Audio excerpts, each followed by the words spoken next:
As Russian President Vladimir Putin pushes forward with his 3-year assault on Ukraine, a new study reveals a significant number of soldiers injured or killed. According to the Center for Strategic and International Studies, there have been nearly 1 million Russian casualties, with nearly half as much for Ukraine. All of this as Russian forces advance further, as we told you yesterday, broke it down by Nick Robertson, into Ukraine's Sumy region. My next guest is Ukrainian Parliament member Kira Rudik, who's here with me in London. Kira, great to have you back on the show. Look, you heard both our correspondents there. Let me start with your reaction to this call between President Putin and President Trump, and words like Nick said that painted in many ways Putin as a victim. Hello, Isa, and thank you so much for having me here. When I read President Trump's statement, I was just asking one question. Did the leader of the democratic world just give a blessing for Putin's another attack on Ukraine? And I'm just like, this is so absurd and this is so disgraceful for everyone who is fighting right now, but also for everyone who is watching. And the question is, why are they not more afraid? What Russia can do if Ukraine fails? By the way, we don't plan to fail. Yeah. We will continue fighting. We are not going to capitulate. But right now, trying to swap the table and paint Russia as a victim and Ukraine as an aggressor, I'm just like, is it not clear by this moment who is an aggressor and that Ukraine is defending itself? It's like, does President of the United States want to ally with Russia? Because it just doesn't seem right. None of that seems right. And the worst thing, Isa, is that people from the front line will be giving calls and asking the question of what's going on. And there is no good answer to explain to them what is happening and why is the President of the United States is saying what he's saying. And I bumped into you upstairs just before you came down, and I could see how really visibly angry you were with those words. Because it's not just some words, because it's basically my life, my relative's life, my neighbor's life is at stake. Every next missile, every next drone attack could be the final one for someone, for people that I love, for me personally. And this is why I'm angry, because if it was in some parallel world and we were just discussing some people, it would be one thing. But it is very real. In Ukraine, everything is very real. I mean, Nick was saying, our diplomatic editor, you heard him there, Kira, talking about the mixed messaging we're getting from this administration. It's not the first time I've heard it. But, you know, does this sound like a president who is ready to impose sanctions on Russia? Because only 2 weeks ago, I think he said, well, give me 2 weeks to figure it out. Does this sound like a president who's prepared to put a red line, who's prepared to give Russia some stick? Because that does not sound like that to me. It's another painful matter, Isa, because we have done everything by the book. We have done things that we said that we would never do. We have voted for this rare minerals deal, just giving away our rare minerals. President Zelensky has come to Istanbul, something that he said that he would never do, never negotiate with Putin. We have gone through everything, agreed to a 30-day ceasefire. So President Trump seemed to put pressure on Ukraine, but we have not seen him putting any kind of pressure on Russia.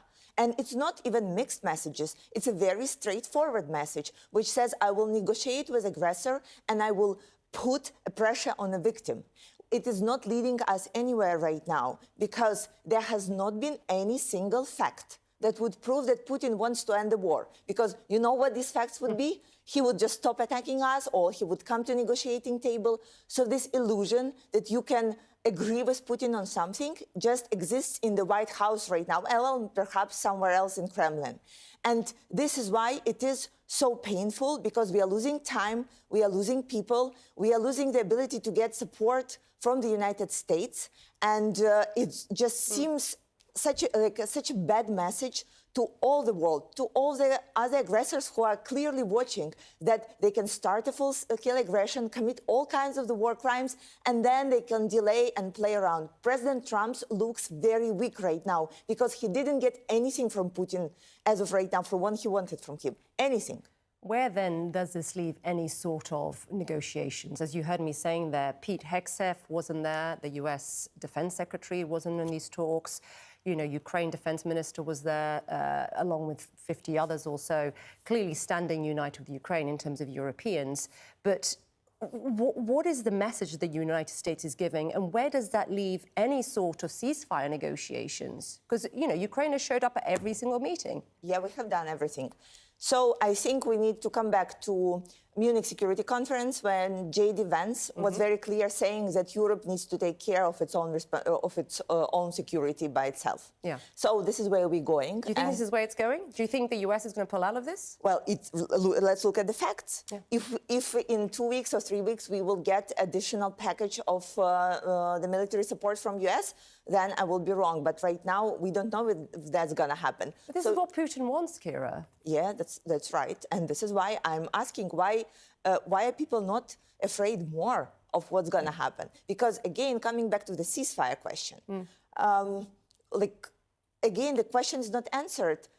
What will make sure, or who will make sure that Putin will keep his part of the bargain, even if there is a ceasefire? Because since 2014, Isa, we have been in so many ceasefires with them, and it never worked. It led us to the situation when Russia launched full-scale invasion. The only thing that worked for us for the last 11 years was to fight back. And this is what we are doing, and this is what we intend to do. We didn't say we want a negotiation and we believe in ceasefire. This was an illusion coming from the White House. And right now, this illusion is just breaking down. Breaking down, Ukraine, though, has been fighting back quite ferociously, showing that it still has cards to play. Kira, really appreciate you coming on. Thank you very much indeed. Russia's Vladimir Putin tells Donald Trump he plans to respond to Ukraine's recent attacks. This is what we know. The US president has an ominous warning, really, for Ukraine, just days after Kyiv's audacious attack on Moscow's strategic bombers. That operation also apparently coming as a surprise to the US. Donald Trump says his call with Vladimir Putin lasted about 75 minutes. On social media, Trump writes, it was a good conversation, but not a conversation that will lead to immediate peace. President Putin did say, and very strongly, they'll have to respond to the recent attack on the airfields. The Kremlin confirms President Putin also held a, quote, constructive conversation with Pope Leo XIV earlier today. Nick Robertson is here with us.